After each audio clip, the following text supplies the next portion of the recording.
I'm single and he's still in his relationship with a person that he did have a child with, and she just had a baby, y'all. Don't judge me.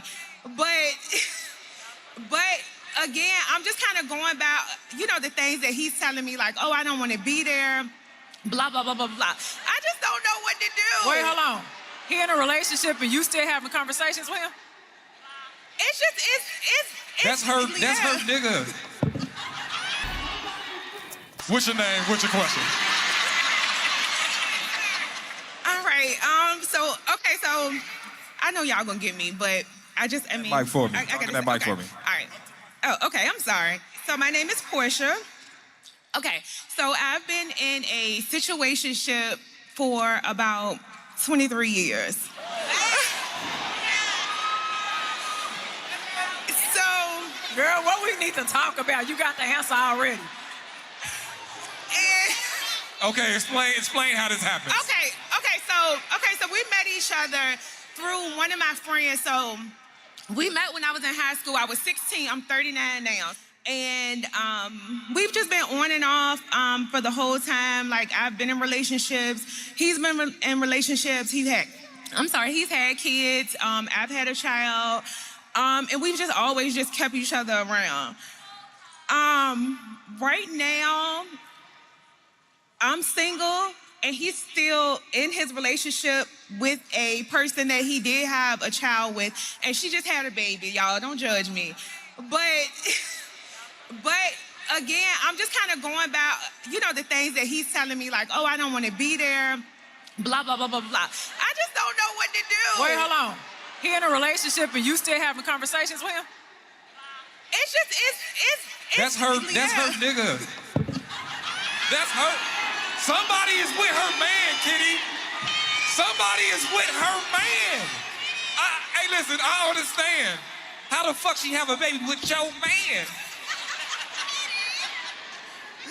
Okay, so right now you've been communicating. Okay, can I ask you just an open question? Okay. Do you think the girl knows about you? Have you met her before?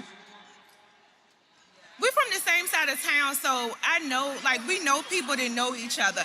I don't think that she know about me, though. So okay. Give it 3 weeks. No.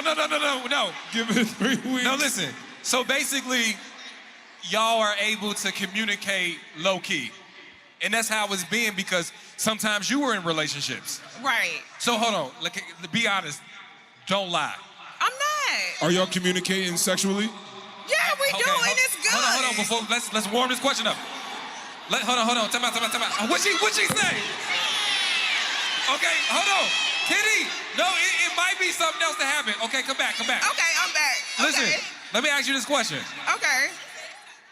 Be honest, don't lie. Okay. Have you ever cheated on a man with him? Yeah. Has he ever cheated on a girl with you? Yeah, that's Y'all what we belong do. together. I was just about to say, they belong together because y'all both ain't shit. Huh? What you say? What'd you say, Liz? They belong together because they both ain't shit. Yeah, okay.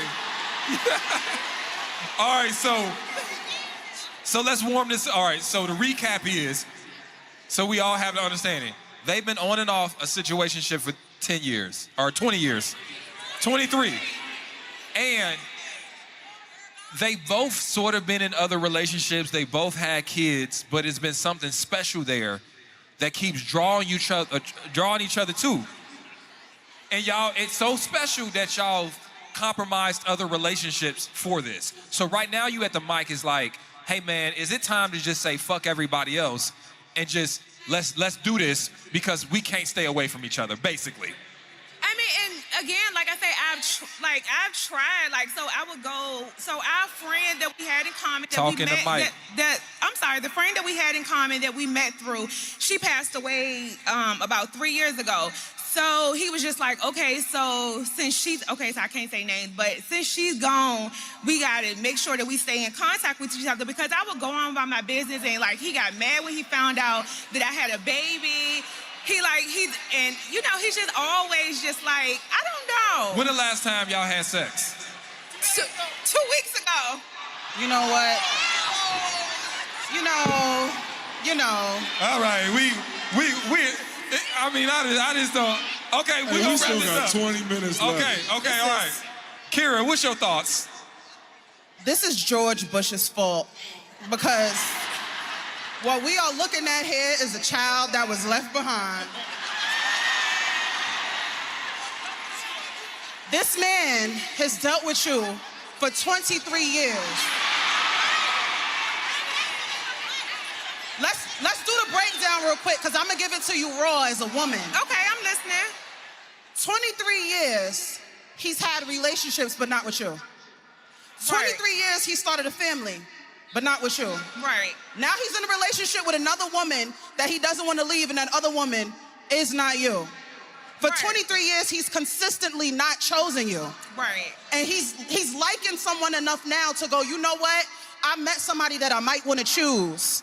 I met somebody that I might want to be with and build with. And I have this unhealthy attachment to you, so sexually I'll come and dump on you when I feel like it. But I ain't leaving what I got over here and what I'm potentially building with her. Right. So because you have this attachment to him, you're like, but what about me? And for 23 years, you think you have this deep bond that has been sex. A man could fuck you all day and have no love for you. Right. Yeah. You're not his girlfriend. You're not his wifey. You're not the fiance. You're none of the things. You are the girl that he is fucking in secret that nobody else can know about. Right. And with the smile on your face is where the vitriol is coming from, because as a woman, how can you do that to another woman? How do you look at yourself in the mirror as a woman and go, I'm okay with hurting another woman like that by sleeping with the person she's in a relationship with? I mean, it's been done to me before. So that's your trauma speaking. Whoa, That's your trauma speaking right there. Did you say it's been done to you before? Yeah, I mean, it has been done to me before. So that justifies your behavior? No, it doesn't. It doesn't, and I'm not saying that.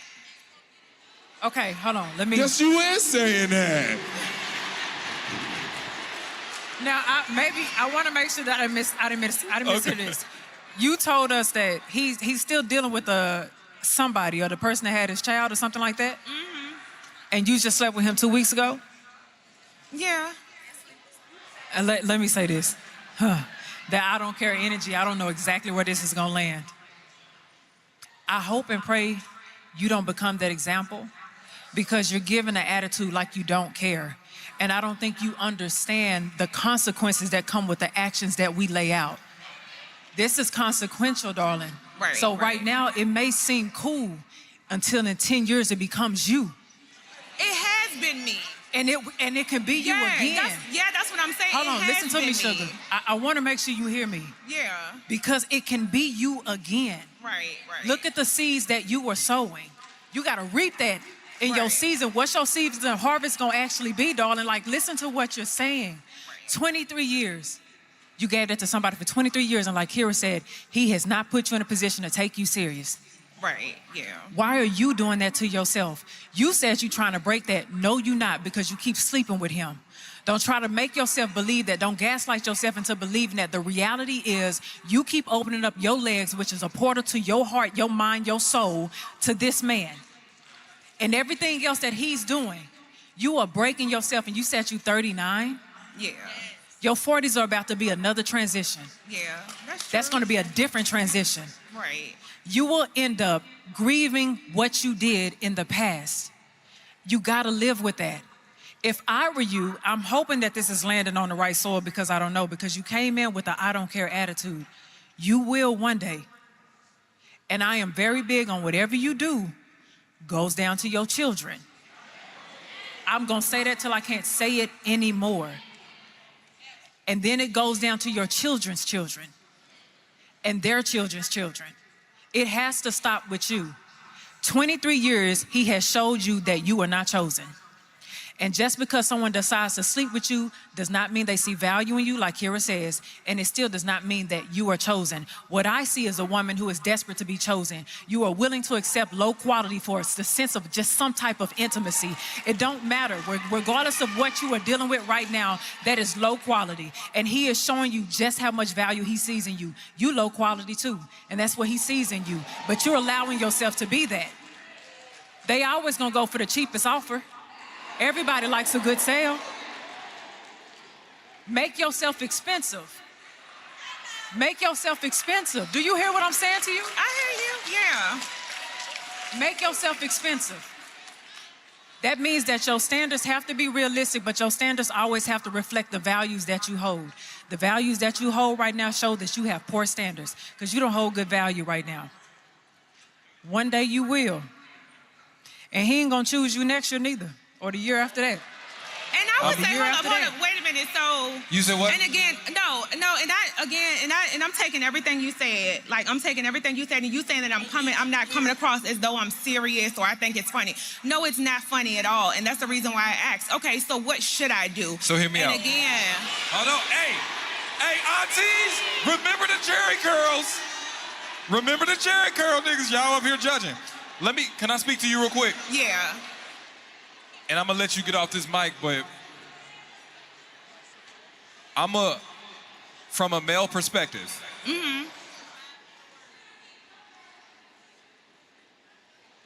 Just because I'm willing to cheat with you doesn't mean I want to be with you. right. Sometimes the best part of you is the fact that you are willing to accept the secret assignment. Our relationship is secret. You have always just been extra credit in my life. Someone else has always been the main dish. Baby girl, you've always been the side piece. And listen, I want every woman in here to understand, just because he likes you as a side don't mean he wants you as the main dish. And vice versa for you, because you've never had to experience the fullness of this man. You've only gotten pieces of him and you think you understand. You don't know what it's like when he got an attitude at the house. You don't know what it's like to wash his drawers and raise his children. That other woman that got that day in and day out with him, she know the real him. And listen, the woman he's supposed to be giving a child to, he's deceiving and lying to. I guess what I'm telling everybody in this room right now, don't go from the woman he's cheating with to the woman he's cheating on. All right? Appreciate your question. Thank you so much. Make sure hey, G, get her, make sure I like got that. All right, we know what we doing with that one. You know, can I be honest? I have also struggled with a situationship like that in my life. 23 years? No. Fuck no. But just, it's been that person you kind of got that connection with, that you trust each other to cheat with. They never gonna blow up the spot. You don't go blow up they spot. Y'all friends and shit. Y'all care. And I know y'all, everybody ill this fucking audience. But those relationships are so hard to break from because there's almost no consequence from them. Because no matter relationship you get in, you know you can go to this person and they gonna hold you down. And that makes you even trust them even more. That makes you care for them even more because they accept that role, they play it. And listen, they got just as much stake in this as you because they're also cheating.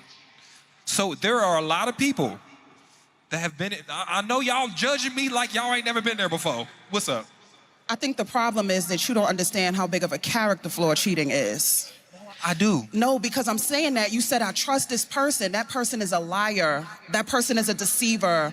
That person has malice intentions in their heart. They can cheat on their person. They can cheat with you. So that moment of, oh, I trust you to cheat with is all fun and games until it blows up in your face. And now you're in a situation where they've showed you that they're a liar and they're a cheater and they're deceitful and malicious. We don't look at cheating as the character flaw it is, so we only look at the good parts of it from the fun with the sex. There's so many other bad qualities that comes with that cheating ass person that when you experience it, you can't act surprised. When that person is spiteful, when that person starts trying to blow your life up, when that person starts doing all the other things that cheaters are capable of. It's all in alignment with their character. And you learn in the long run that it was fun until it wasn't. I think it's more a like confidence level, if I'm gonna be honest. I think it like boils down to the fact that the confidence is missing. That's what opens the door to that. The fact is that there's a big difference between a life raft and a yacht. It's a big difference. And there are a lot of people that are serving a life raft role. You are a stepping stone to the person that I actually want to be with. But the problem is that a lot of people confuse entertainment with investment. Those are two totally different things. Just because I'm entertaining your ass does not mean that I'm invested in your ass, right? I'm talking to you on the phone, whoop-de-doo. We having sex, whoop-de-doo. But when it boils down to actual investment, a man that's actually invested in you, the woman who getting a house bought for them, the woman who's getting proposed to, the woman that he's actually making long-term plans with, having kids with, things of that nature, that's where his interest really lies. I don't give a fuck how much he's entertaining you. You are a life raft. You are not the yacht.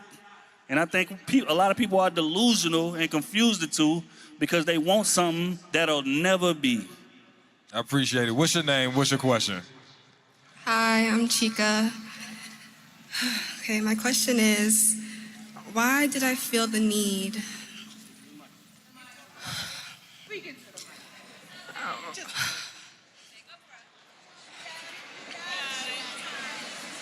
Why did I feel the need to sometimes give my body to men who don't deserve it? And why did I feel like I had to stay longer in situations that mentally and emotionally abused me?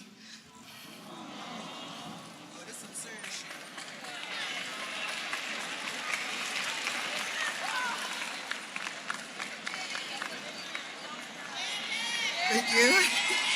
Thank you.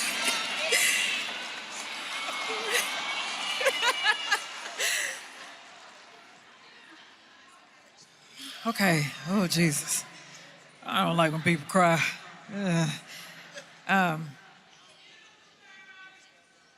You ever been chosen? No, You ever felt like you were someone's first option? no, You ever feel like you were a priority? no. That's the reason. Sometimes when we have not been chosen before or felt like we were the first option,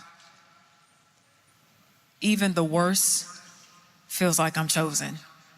Even when someone gives me poor effort, even when it's just sex, it still feels like I'm chosen by someone. And we tell ourselves that as long as we get just an ounce of their attention, that I'm good enough, that I matter. And we stay in that same cycle because each time we get that from that person, we get a hit. And then when they gone, we need that hit again. And it starts to feel like we're addicted to that hit. You are addicted to someone giving you a false sense of choosing you. You're addicted to those things. Oh, Jesus, okay. It's a reason why when I talk to young women specifically, I talk to a lot of young women less than 30. It's the reason why I tell them it's important that you understand who you are first before you deal with other people. You need to know how it feels to choose yourself before you put that much power into somebody else's hand. Right now, you are giving agency to other people. You are giving power to other people. What would it feel like if you took all of that energy that you invest into everybody else and you put that into yourself? What would that feel like if I put all of this into myself? If I stopped waiting on the phone calls, if I stopped waiting for sex, what would it look like? And I'm asking you this right now. I want you to answer the question. What would it look like if you took all of that and invested it into yourself? What would life look like? Well, I recently ended a situationship in December. He was my first. And it's been really hard. I'm sorry. You okay, baby? I've been trying to do things for myself for the first time. I'm 27. I do that. I do that now, but sometimes I feel like I'm working on myself, and then sometimes I feel like I'm just lost. Okay, that's fine. Your cup was empty because you gave so much to other people that right now you are looking still for other people to fill this cup. Take it away from them. When we are empty, we try to fill a void of that loneliness. and we try to look for other people to pour into us. This cup is about you right now. This cup is simply about you. Find ways. Find you some hobbies. Bring up some things that maybe that you stopped doing. Go find you some girls, some homegirls where you can do some nice things with. Date yourself. Do those things. Do those things, because you'll start to see that each time I do something for myself, I feel that same hit that I used to get from other people. Now I'm giving it to myself so I don't have to rely on anybody else. The more you date yourself, the more you get to know yourself. And I'm not saying that just as no viral moment. That's real because I've lived it. When I started pouring into myself and loving myself, nobody else could come in and fill that cup except for me. You would be an addition. So right now, don't give your body to nobody else. You ain't ready for that, baby. Don't give your body to nobody else. This is a time where you need to abstain for a little bit. You do. Pour into yourself right now. Find your group. One of my favorite things to do is take sticky notes. When I feel my lowest, even in my marriage, take sticky notes and I put affirmations on them and I put them on my mirrors and I put them on walls, and each time I pass it, I read it. Because I'm pouring in a love token into this bank that I have. You are in a vault. Take those affirmations, those are love tokens, and love yourself. Thank you. Try that for a year. And then write me and tell me how it's been. Okay. I'm waiting on you. Okay. I'm waiting on you, baby. You're gonna be okay. What's your question? My name is India. If my friend has been engaged for 7 years, does he have the intention of marrying her? Lance, do you believe that it's possible for a man to be engaged for 7 years and still have serious intentions on marrying her? Hey, look, every situation is different. It wouldn't take me 7 years if I'm engaged, but that's just me. You never know the situation. Maybe he was feeling the pressure and he knew he wasn't ready. So he riding it out as long as possible. But that doesn't mean that he's not gonna marry that woman. You know, Ruth, how long did he wait working? What happened? Wasn't it 7 years or something like that, wasn't it? Or was it Abraham? Who was it? It was 7 years? It was somebody. It was somebody for Rebecca? I don't know. Are you finna try to use something biblical? Ain't that what happened? Are you finna try to use something Ain't biblical? that what happened? He had to work. He had to work in the fields. Kitty, ain't that what happened? 7 years ain't that bad, right? Yeah, it's bad. You ain't finna use scripture for that. Go ahead. Why not? That was a different time, okay? Let me say that first. But, okay, let me get to the question. 7 years, Okay. I'm going to talk to you how my mom would talk to me if I were to ask that question. I think I could do it that way. My mom has always been big on time, and she taught me that a long time ago, and she taught me what intention actually looks like and what intention means, and I learned that from a lot of people. It's not about when you get with that person how long it's going to be. When they present themselves to you, have they already developed a life that shows that they are ready to be a husband? Not 1, 2, 3, 4, 5, 6 years later. At that time, have they already cultivated the life in year one? When we are vetting, we're supposed to know that from the beginning. You can tell, especially with men, you can tell when a man is actually ready to be a husband when he's positioned himself to be that. But a lot of times we end up dealing with people hoping that they'll grow into that position. And that was never the position they were going to grow into to begin with. Some people are not called to marriage. And we tend to be in relationships or date people who have never had that call. Like, they're supposed to be single. So at this point, if you don't see it, and this is for just women and men in general, if you don't see the status at the beginning, if they have not developed and cultivated a life that shows they're ready to be a wife or a husband, don't deal with them when you know that you are ready for that intentionality. So I don't really too much care about that, because I think a lot of people, especially nowadays, Trill, you always say it, there's really not much incentive to marry. It's really I agree. not. So at this point, 7 years, but that's 7 years, that's a long time. If you've been dealing with somebody for 7 years. Friend, I hope you heard that. Time flies, though. I mean, you just look up one Time thing. flies is crazy. Is she not happy, though? Is she not happy? Yeah. Like, is this one of them situations where people want the ceremony more than the person? is this a situation where we're chasing the title? Could I be married 7 years and not even realize the fact that I'm not, isn't being chosen enough? No. No, my husband popped the question in 6 months. But so no, I you think he you knows. saying no, but your friend ain't. Yeah. Your friend is saying yes every time she wakes up, and now it's 7 years and 2 days.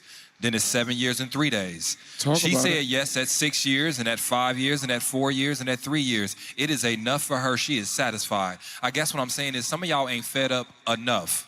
Some of y'all don't love yourselves enough. Some of y'all don't want healthy, long-term, committed relationships enough. Just like, and here's the thing, we always put the onus of the man on the man, right?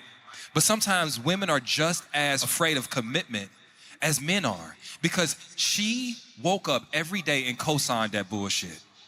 And so if she actually wants marriage, she'd behave like it, but she's not. And here's the thing, I agree with you. Some people are relatively happy in those fiancé-situationship. It's some friendship for sure. No, it's a fiancé-wationship. What is that? A fiancé-wationship? Sound about right. Okay. Sound True, about what's right. up? I think that like a lot of women like fear being lonely so much that they trick themselves into being miserable. I think that that's the reality. I think for a man, it may take us 7 years to propose, but it ain't gonna take us 7 years to marry you, though. Like, once we done decided in our mind, okay, this gonna be our wife, and we gonna drop down to that knee, like, we done took the actions in terms of getting into a financial position to be able to afford it, which I think is the number one thing that holds back. But I think in this perspective, it sounds like she was indirectly pressuring him, and he folded under said pressure, despite not being ready, and then proposed, put that ring on her, but he wasn't ready to fully go through with it. So because of that, now I'm trying to get ready on the job, per se. Is she happy in that relationship? No, so a caveat. They met when they were very young, like high school. And How old are they now? 34. Well, that's the... Okay, so, but she's not happy. No, not now, no. Not now. Right. He's faithful? Sometimes. Okay, that's where we... Sometimes. Because here's... you know what I was about to say, though? Can I be honest? Sometimes I'm okay cheating on my girlfriend, but I would not be okay cheating on my wife. Ooh. And that's why we ain't got that ring. Because in certain ways, I know I'm behaving behind the scenes, and that's why I'm not gonna make you my wife. Because it would bother my conscience to cheat on my wife. This nigga's crazy. No, it's Did a you know very that real thing. there's though. people in here. I know it's people, but very hear real me thing. out. But it's a listen, sometimes the hesitancy isn't that he's indecisive. Is that he's doing things on the background that if he made you his wife, now that would really bother my conscience, and I'm not gonna do that. Like, there's certain disrespects I'm not gonna have, and I get it. You looking at me, we talk about fuck niggas here. Y'all acting like we talk about healthy individuals. There's a lot of people that's thinking this way. And so when you're talking about and you say, hey, sometimes he be faithful, sometimes he's not, it falls into the equation like, I don't know if I can be. Matter of fact, I know I can't be your... Ladies, do you think I'm lying? No. I'm not lying. No. It's always, listen, it's something underneath that man's conscience. It's something he's doing that you don't know. That he is, you don't know it, but he's sparing you. You don't know it. But he's like, I'm not gonna put you through this shit. Now, I don't mind stringing you along, but I don't wanna be a husband that cheats on his wife. And so that is a cue. We're saying the same thing. I still think you should leave, but that's why a man would string you along. And here's the thing, lastly, one more thing. Ladies, y'all not gonna like this, but sometimes I'm holding on till I find something better. And when I gave you a ring, that was me putting you on layaway. And I've been making these small deposits for 7 years, but not enough to actually take you off the market. But here's the thing, for 7 years, you've been mine. And it's like, I am relatively happy with you, but I don't know if I want to spend the rest of my life with you. I got a question now. Go ahead. I just have to ask the men on the panel. What disqualifies a woman from a wife and puts her in a placeholder position? You know, Come on, Kitty. I want all y'all to answer that. can I be honest? As somebody that was in a long-term relationship and didn't get engaged or married, I'm gonna say, sometimes, y'all gotta let me say this shit. Is this a judgment-free zone? Hell no. Sometimes men accidentally get in relationships. Come on, Ace, go ahead. I know where you You going. just be there. You be around long enough. We don't even say we go together, but one day we sort of do, I guess. Then someday you like, maybe you in the bind, and then you like, well, can I stay with you a couple weeks? You be like, sure. And then it turned into 6 months, and then next thing you know, you like together. You know what I'm saying? And then you didn't choose her, but it just happened that way. It just failed that way. I know. Yeah, I mean, he's right. I think that a lot of times women are dealing with a man that's reluctant to take them serious, but they're so consistent to where eventually along the line, we start to care about you. We start to care about your feelings. Now, that doesn't mean we want a long-term relationship. We just care about your feelings and we don't necessarily want to hurt you. So all of a sudden you wake up with a toothbrush in your bathroom. You wake up. Okay, but With besides her- that, okay, so y'all got that. I want to know what disqualifies a woman and puts her in a place. So that's one reason I want y'all to answer that, because we seeing that it happens a lot right now. Social media's talking about it a lot. What disqualifies a woman and puts her in that placeholder position besides that?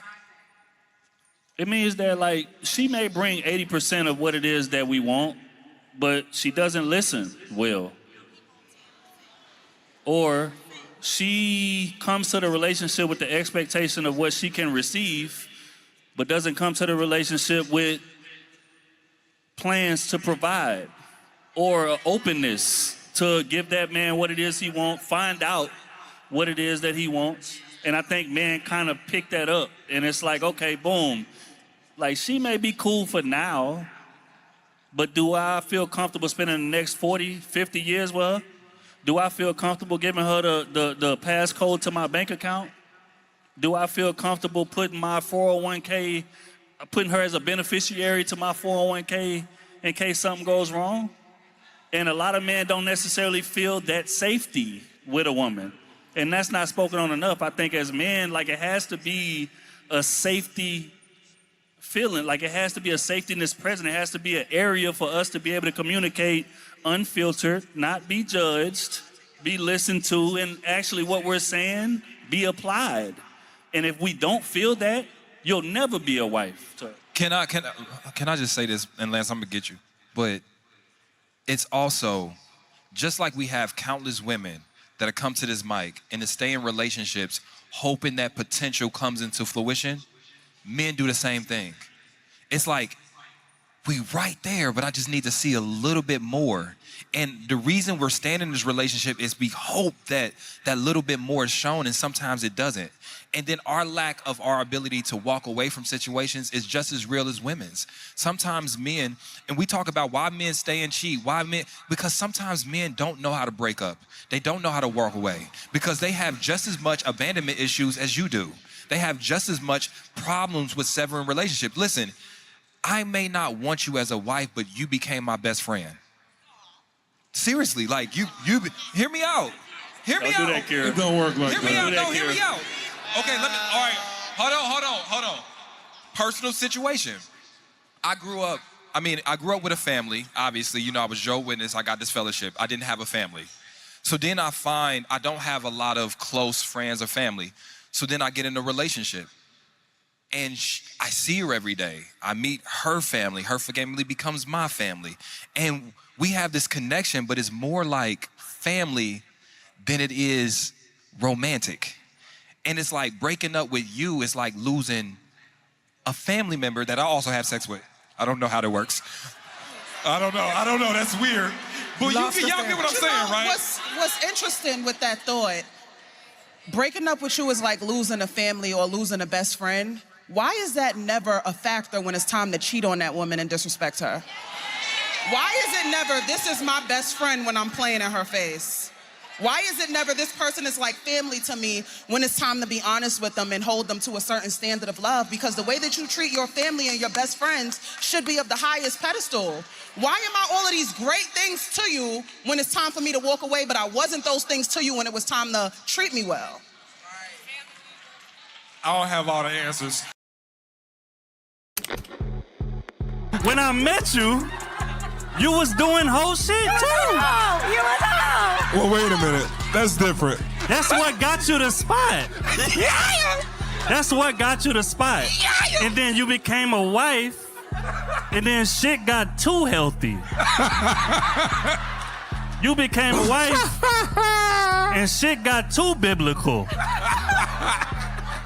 Sometimes. Wait, what's that, AKA? Sometimes. Wait. Sometimes we want the hoe that we signed up for. That's also a wife. Because you can do both. I think in a lot of these conversations, we kind of be forgetting, like, you either got to be this super church-going, holier-than-thou, healthy-ass woman, or you got to be a hoe. No, sometimes you can be both. So a church home. A church hoe. What's your question? My name is Yahaira, and my question is, why doesn't he leave after 21 years of marriage if I already found out he has been cheating all along? He didn't think about his family then, why think about his family now? So, why isn't he leaving? Him. Okay, so why isn't the man that's leaving that get to have his cake and eat it too, why don't he leave?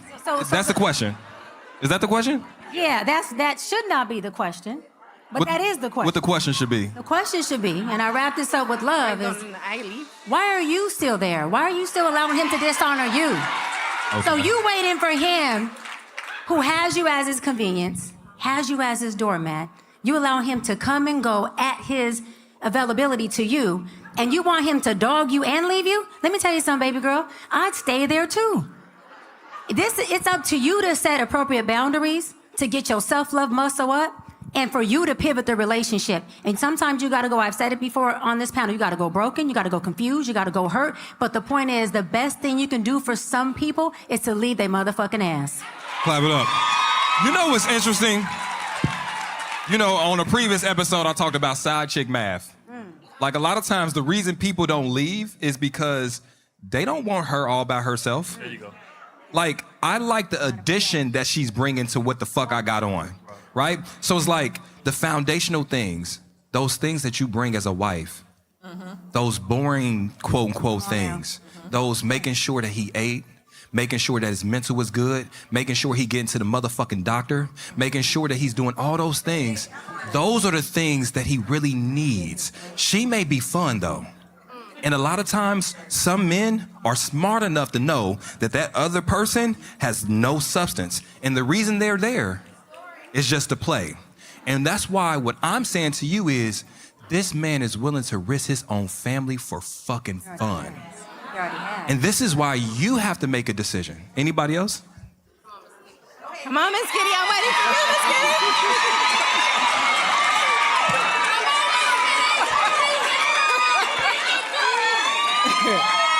I'm just gonna add on to what you just said, because some men know that you care for them so well that they would hate to see you with another man and nurturing and loving another man.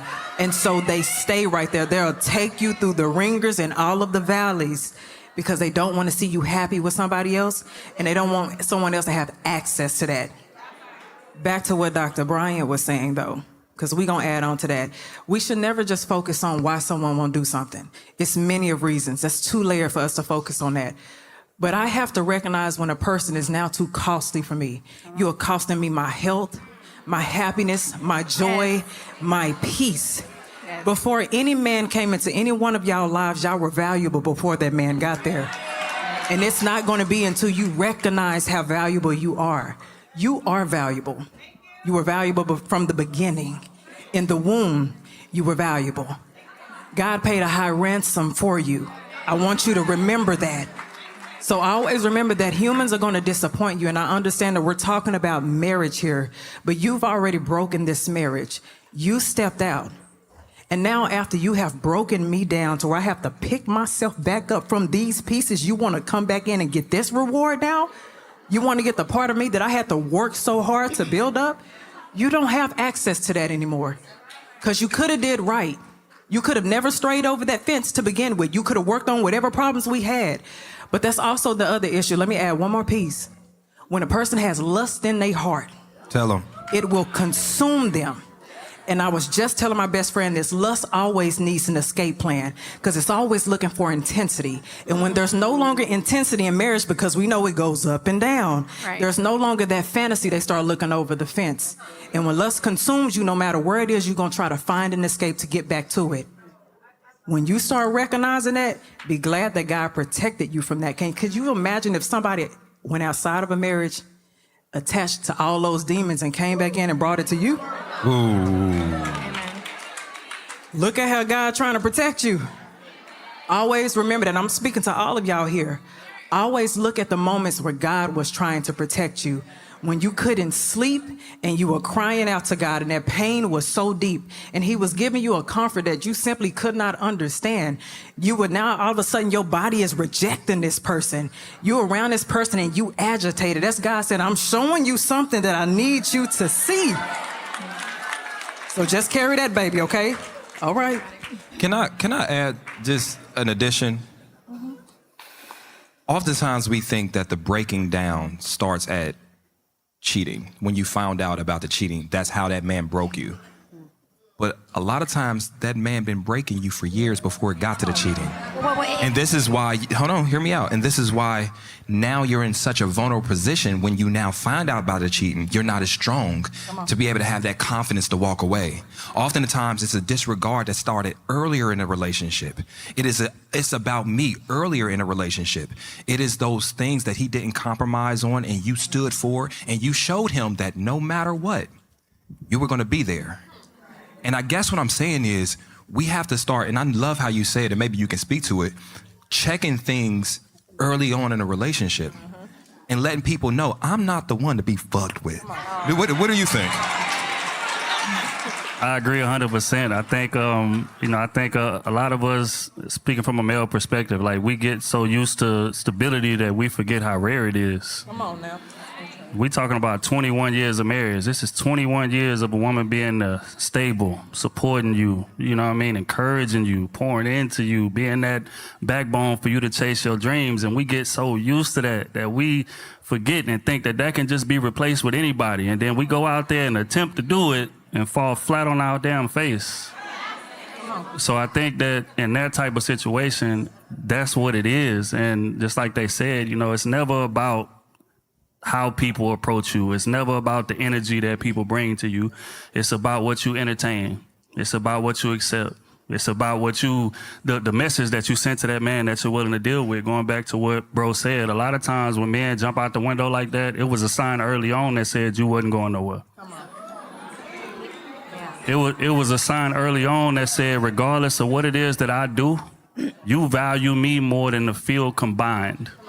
I guess the emotion or the history of me having a marriage, a household, my kids was like, I'm not going anywhere. Right. However, now it's like, pack your shit and go. This is my house. We started from zero. This is my business. We have a company together. We have businesses together. We have 3 beautiful kids, 21 years in. When we started, I was in college. Right. We had nothing. We started from barefoot, nothing, zero in our accounts. I was going to school and working myself for this man. And yes, it's hard to walk away. However, I've asked him to leave. I've been willing to get up and go. However, I still have an 11-year-old. A lot of times what keeps people in relationships, toxic relationships, is the refusal to leave. And this is when you recognize that there's a power struggle present. And some people will rather stay in a space to where they can hold on to just a little bit of power because deep down they really feel powerless. And they rob themselves of opportunities to heal, grow, and evolve because they're still holding on to what God is trying to beg them to let go of. Little small things that don't feel small to us, but to God feels really small. A house, money. I've seen people let go of millions just to have their peace of mind. And this is where you got to get to a space to where it's going to be you or it's going to be me. I'm ready. And this is the thing. It's one thing to say it. It's another thing to say that I don't care what has to happen. I'm going to make sure me and my children don't have to go through this, period. There is no words. It's only actions.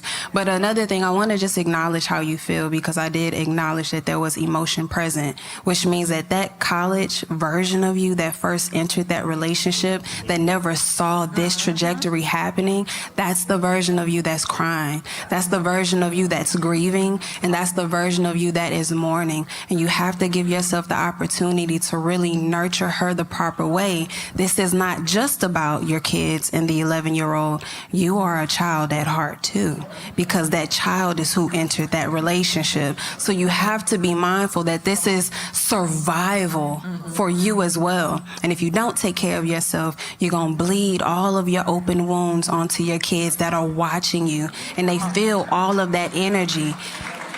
The last thing that I'll say, and it'll give you a very clear insight on what wounds need to heal within you. It's a very famous quote that says, if you line up all of your exes, you'll see a flow chart of your own mental illness.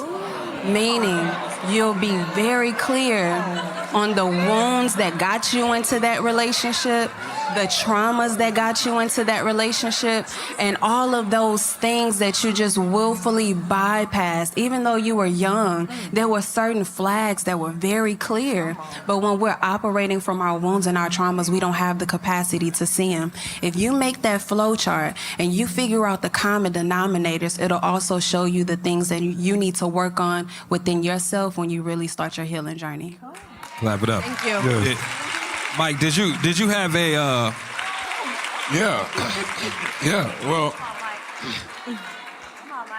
I think this was the most beautiful team answer we have ever given in a long time. But although you might assume that in these sorts of situations, it's really some version of love that's keeping these niggas here. And it's not. It's not. It's poverty. It's lack of furniture or like plasticware. It's the threat of alimony and child support plus having to survive, right? Not being the cleanest human being out here. Sometimes you be raising these niggas and you realize that if you don't kick them out, they're really your children. Y'all be making love to them. Y'all be cleaning up after them at the same time. It's really terrible. I think because a lot of times with these guys, when they got enough money, they'll leave. But the poor ones will stay. Make them pay rent. Clap it up, clap it up, clap it up. I appreciate the question. I appreciate that.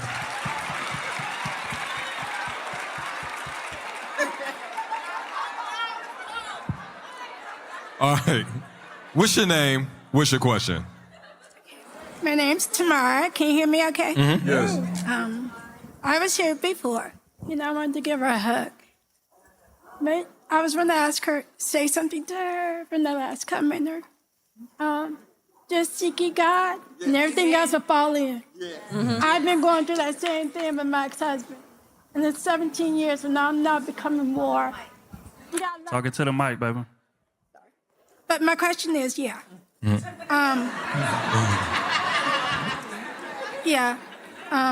do a guy grow up after he realized he messed up and he keeps shoving the ball to a woman, and he doesn't realize the effects that he's caused her after putting her through so much BS? Now, hold on. So, just to be clear, you're saying, why does a man glow up? No. Grow up? Why does a man grow up after he fucked up? But you're saying he doesn't realize the damage that he caused to you or the person. Right. Now, he's not still with this person. No. Now, let me say this before I get into these questions. I want to say this to the room. People will fuck you over and sleep good at night. You are not the karma police. It is not your job to make sure they get their justice. That fight is no longer yours. Sometimes you are spending more time trying to make sure they get what they should get, that now you're not getting what you should get, which is your future, your blessings, that other man, that path and that purpose that God got for you, because you were so interested in progress watching. And then every time you go to that social media and you see them smiling, it makes you frown, don't it? You see them happy, it makes you sad. The only person that continues to suffer in these situations is you. I need y'all to understand. It would be nice if people realized how they did us dirty. It'd be nice if they come and said, I'm sorry, I needed to grow up, my bad, and they give you some closure. But I'm gonna tell you this, closure is a motherfucking scam. And if you keep trying to wait for somebody to close the door, you become a prisoner of that. So I want you to release that. Now I get in spirit what you're asking for. Why don't they see how wrong they did? Most people won't. They won't. Let me tell you why most people won't. Because a lot of times you think you the first person they done fucked over. They forgot about that previous girl when they moved on to you. And so I just think that it's up to us to have that self-closure and that self-discovery and that growth in order to say, I need to let go. When you free somebody, when you talk about forgiveness, think about forgiving somebody of a debt. You're saying that $5 you owe me ain't worth me chasing you down to get it. So you know what? I'm gonna forgive you. Which means I ain't gonna fucking worry about it no more. And this is why we need to truly forgive people, because it releases us and the burden on us. Anybody else? I wanted to say two things that adds on to what you said, Ace, because you made some really good points. The first word I want to mention to you, baby girl, is the word codependency. There's interdependence and codependence. When we are waiting for somebody to release us from a prison that we believe they put us in, that's called codependency. And that's the victim mindset. When we carry a victimized mindset, the life reflects to us back things that will victimize us more. And so we have to reprogram and shift over to a victor mindset that says, as although that this happened, it's not so much him I need to forgive, it's myself for allowing him to do this bullshit to me from the beginning. It's also myself for not knowing when to pivot. And it's also myself for not knowing when to leave soon enough. See, what happens is people dog us, and then we put ourselves in a prison, and we create a fairy tale ideology that we are in their prison, and until we forgive them, we can't be free. But the truth is, it's until you forgive yourself. It's until you say that you are the victor of this. It's until you see the lessons and the blessings of that, you take that, reprogram it, and make it work for you. As the Bible says, see a thing or call a thing as it is, even if it ain't. And it also tells you that everything and all things are working for your good. So if you stand on those principles, that means that when you are being dogged and you can see the good in it, you will receive what? The reflection of the good that you see. And so let's shift your mindset to the victor and get out of the victimized mindset. Although things have happened that can cause victimization, you're not the victim. Yeah.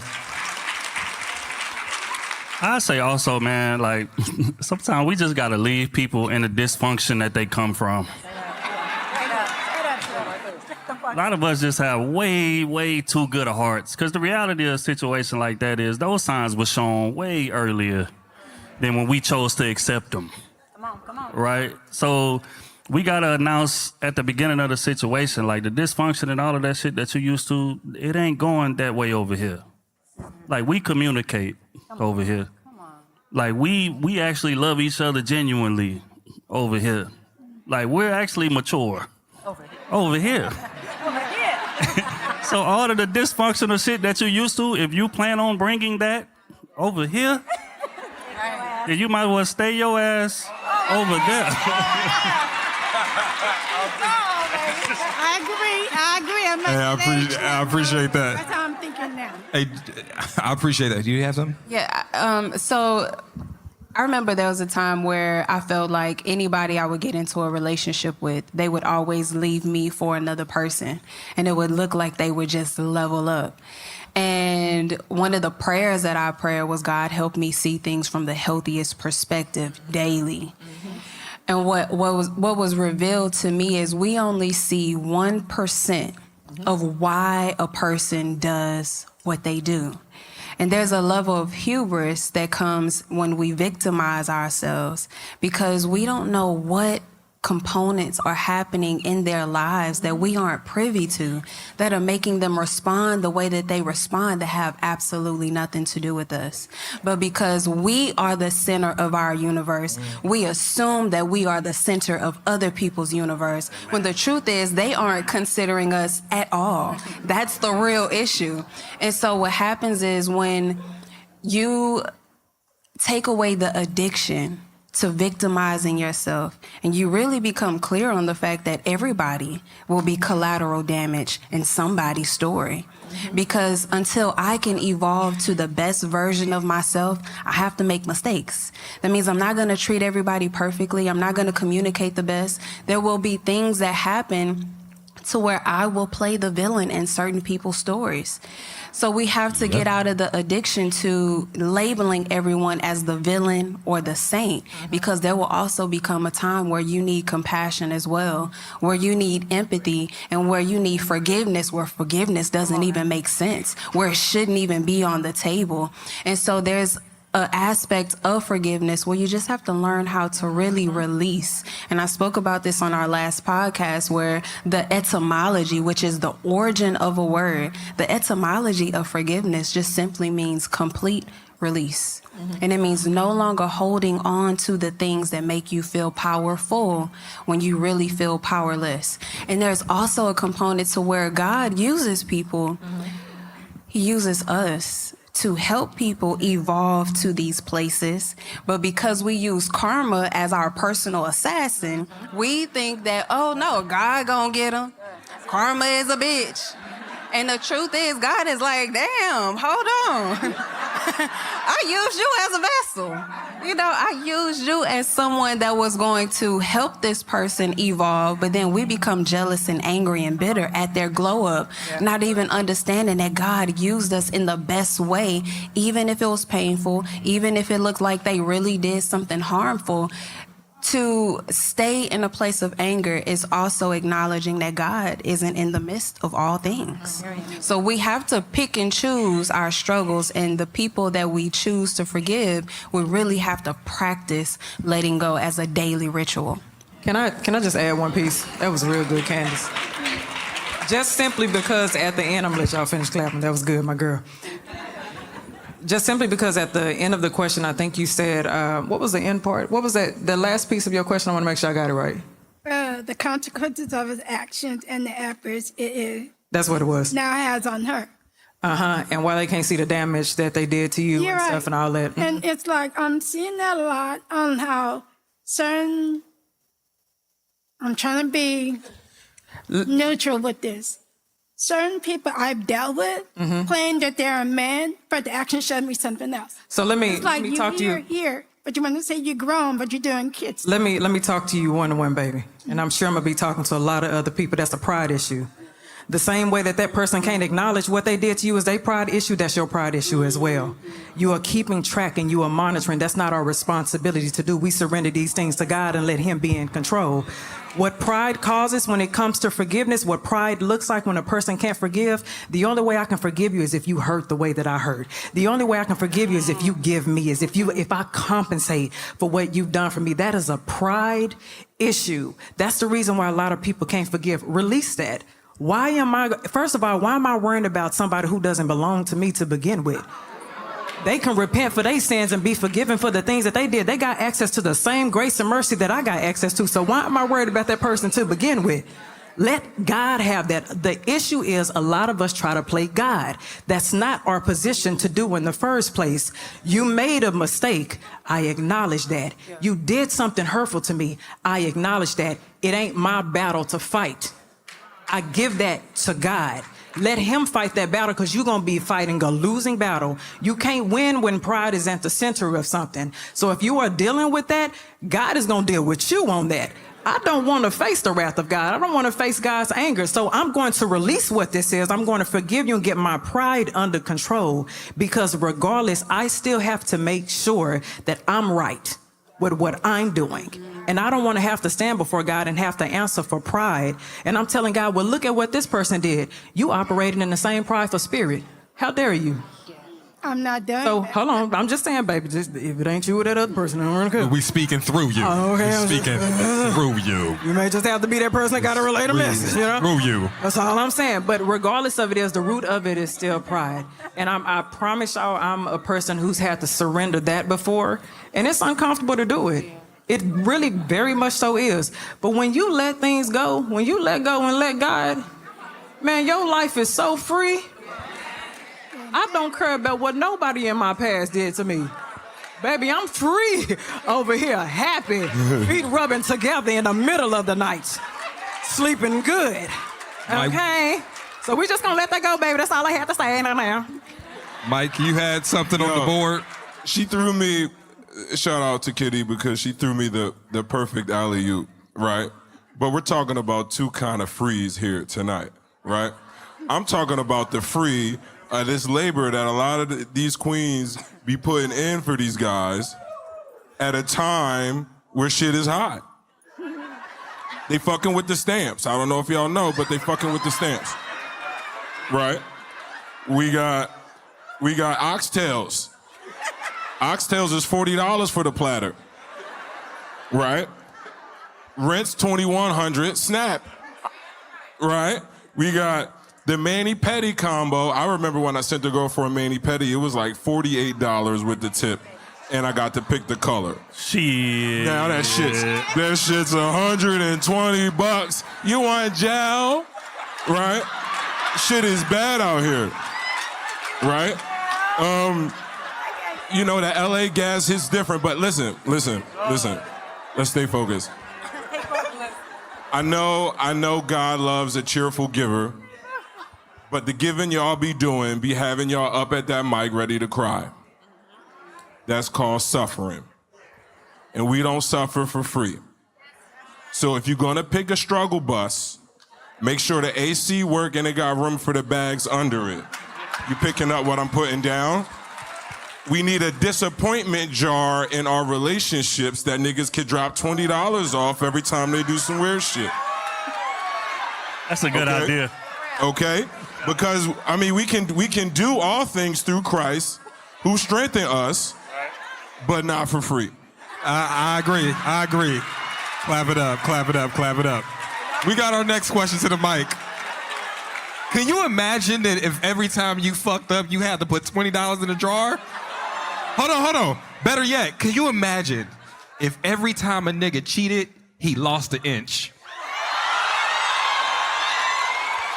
Some niggas couldn't afford it. They couldn't afford it. They can't afford it. They be like, shit, I would, but. The reverse Pinocchio is crazy. Okay, what's your name? What's your question? My name is Crystal. Hey, Crystal. Hold on, Marky G, that's a good joke. Write that down. Write that down. Okay, what's your name? What's your question? My name is Crystal, and my question is, how should someone respond when a man, specifically your husband, uses scripture to demand submission and obedience from a woman, yet he's living in open contradiction to those same scriptures, like cheating or failing to lead responsibility? I'm flipping tables like Jesus. Play with somebody else. I'm flipping tables around here. No, let me be serious for a second. Let me be serious, okay? You know what? I can't, my God, I can't stand a hypocrite. Ooh, that gets under my skin, Jesus. You know what? I'm a person who gonna debate you when it comes to the Bible. You wanna use a scripture? I got a scripture for you too. You wanna talk about submission? I'm gonna talk about leadership. You want to talk about how you treat a person? I'm going to talk about how you're supposed to love your wife. I'm gonna talk about those things. I'm gonna get down to the nitty gritty. And I'm gonna talk to you about what a fool is too. Baby, we gonna take it through Proverbs and Psalms. I'm gonna go through the men in the Bible, okay? So because what people do, there's a such thing as spiritual abuse and spiritual manipulation, and a lot of people utilize that because a lot of people like to be in control. A lot of people do. A lot of people like to be able to have people comply with what they need and stuff like that. And sometimes that validates a person's very existence because their identity is tied to how they can get people to comply and how they can control people. When you recognize that spirit, you don't got to fight against that. Y'all know I always say this all the time. It's certain fights that are just not ours. We don't have to. But if somebody ever does that, know your word. That's the reason why I always tell people, know your Bible. In and out. Because if you say something to get me, I'm quick to say, well, the Bible says this as well. I'm going to take you to the chapter and the verse. I'm going to take you to a parallel and a supporting scripture as well.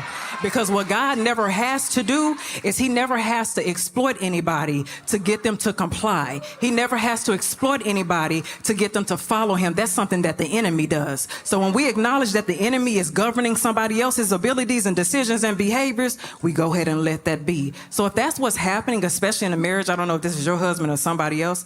If that's what's happening, then how about we both go stand at the feet of God and let's see what God has to say. How about we both fast and let's see what God has to say, and let's see if God approves of what it is that you're saying, because I want to know what's the motive behind it. I want to know what is the motive behind it. Because first of all, why do you have to use scripture to get me to submit? If you're leading the way that you are supposed to, I'm going to submit. If you're doing what you're supposed to, I'm going to submit. God has always shown himself as faithful, so I submit because there is proof in his faithfulness. Have you given me proof or reason to be able to follow you? Where God is, we have refuge and safety. Have you given me safety to make me feel safe enough to be able to follow you? If you had not done that, you're not even in a position to be doing so to begin with. You're not in a position to have these conversations because you're not being Christ-like. So why are we having the conversation? Before you try to get me in order, make sure you get your house and your heart in order before you try to get me to comply. That's my point. Mike. Unfortunately, I gotta be serious, so I want to get the serious stuff out the way. As an adult, I'm not ready to flip the board yet.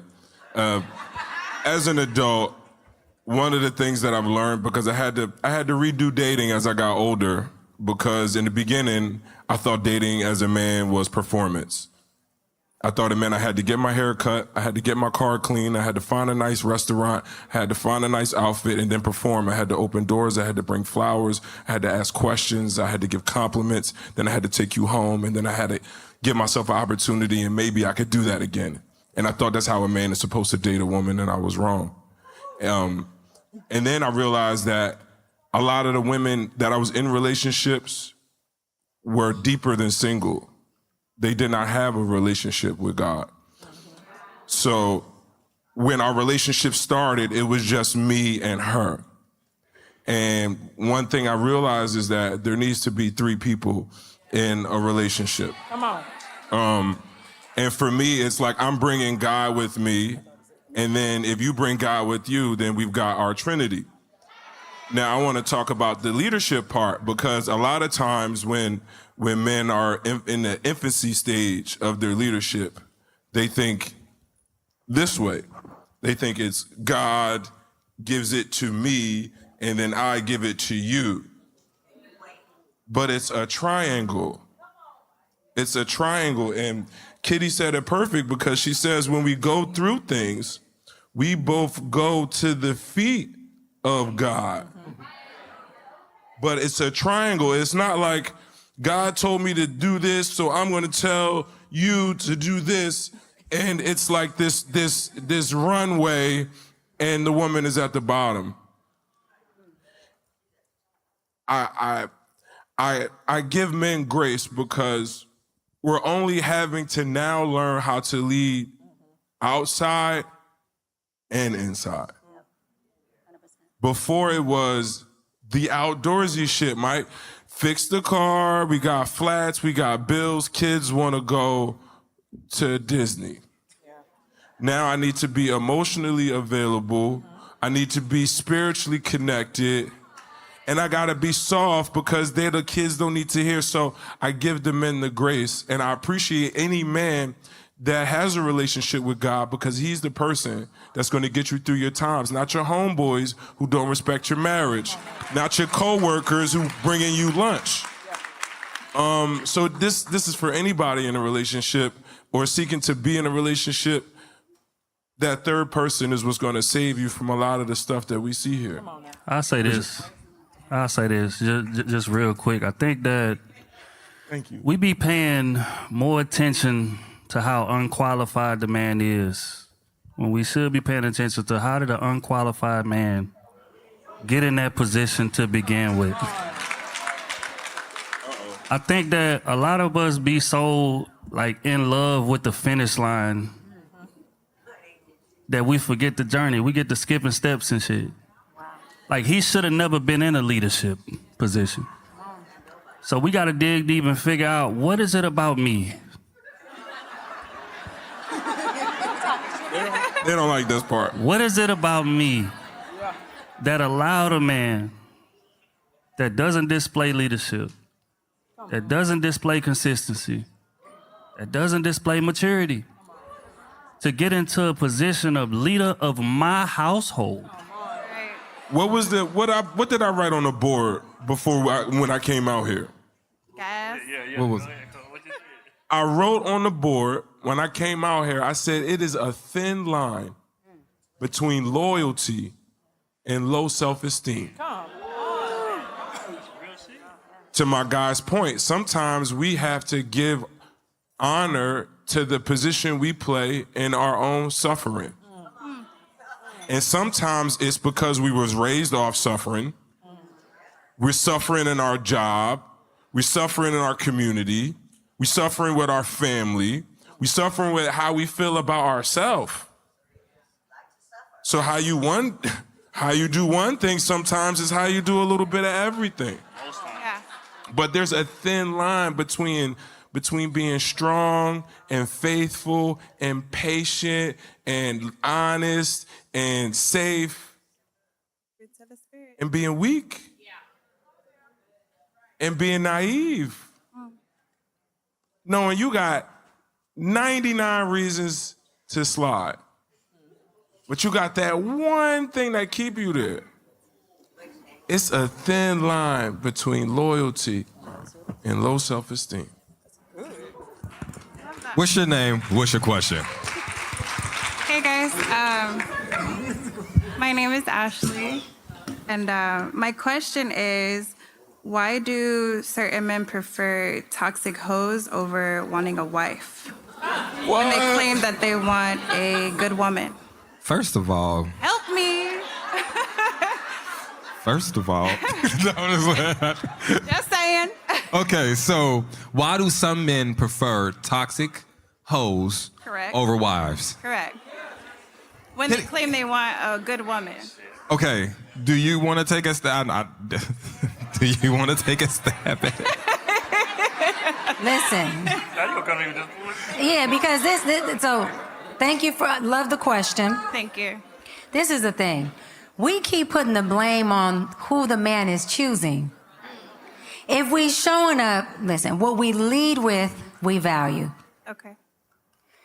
I said at the Invest Fest panel we were on, I said when a woman leads with her vagina and she gets a man who just wants vagina, why you mad that the man wants pussy? When a man leads with just money and you get a woman who just want to gold dig you, why are you mad because she got her hand out? So I think we need to flip it into accountability that says, if I'm running into men, similar to what Trill just said with the last question, who are only seeing me as a toxic hoe, what am I calibrating within myself that's putting out there that I would even attract or entertain a man that wants a toxic hoe? When you realize that that man wanted that hoe and you weren't her, why you didn't pivot at that moment? I feel like, hold on, just to add some balance, I feel like hoes are getting a bad rep during this conversation. Cause who made this woman a hoe? Who? Cause we don't know. She's a good girl, okay? She's really good. She's supportive. She listens to my problems. She makes me sandwiches and her throat gobbles shit.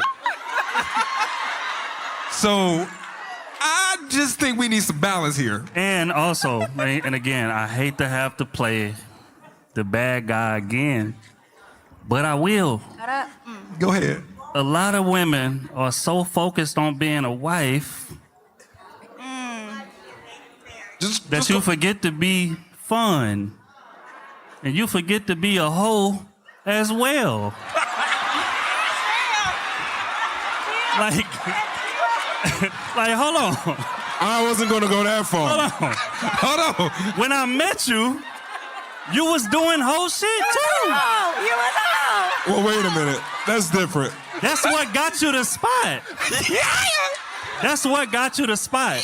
And then you became a wife, and then shit got too healthy. You became a wife, and shit got too biblical. Sometimes. Wait, what's that, AKA? Sometimes. Wait. Sometimes we want the hoe that we signed up for. That's also a wife. Because you can do both. I think in a lot of these conversations, we kind of be forgetting, like, you either got to be this super church-going, holier-than-thou, healthy-ass woman, or you got to be a hoe. No, sometimes you can be both. So a church hoe. A church hoe. See. Hey, hold on. All right. Okay, so. All right, I know we went a little toxic here. Okay, man. So I'm gonna let some other people answer so we can balance this out, because That's the real. I see. I got you. because I still agree that hoes get a bad rep. Okay. Well, I mean, let's think about it. Right? We here? Okay. Yeah, so your question was, why would a man prefer that whole life over being a spouse? And it's because at home, shit is serious. Okay. Shit is serious, and there's not a lot of sparkle, right? Sparkle, right? It's like, you know, I live with a woman before, and it's like, damn, soup again.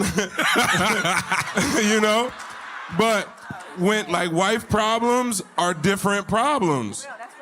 You know, with a hoe, I need 42, a hookah, and a room. Not Costco, mortgage, I don't know. And then to Trill's point, the sexes are down in long-term relations, right? I mean, I think you maxed out, well, like when you really locked in, I think you probably maxed out at 6 sexes a month. 6. 6 of the possible. Right. Yeah, 6 of the possible. These girls, the hoes give rounds, right? And hold on. Heads. And the heads, nigga, to completion without asking. I disagree. Don't have to ask. See how they quiet? Because they know they don't do it. But I mean, I don't know. Suck. I don't know if the wives need to have a staff meeting and be like, yo, we gotta up our cookies. Or do we love a man that comes home every night? That's a good point.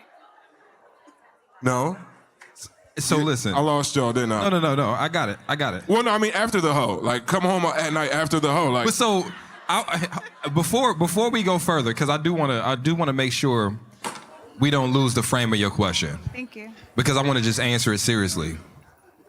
Sometimes people are not in the season of their lives to receive that wifely blessing. Okay.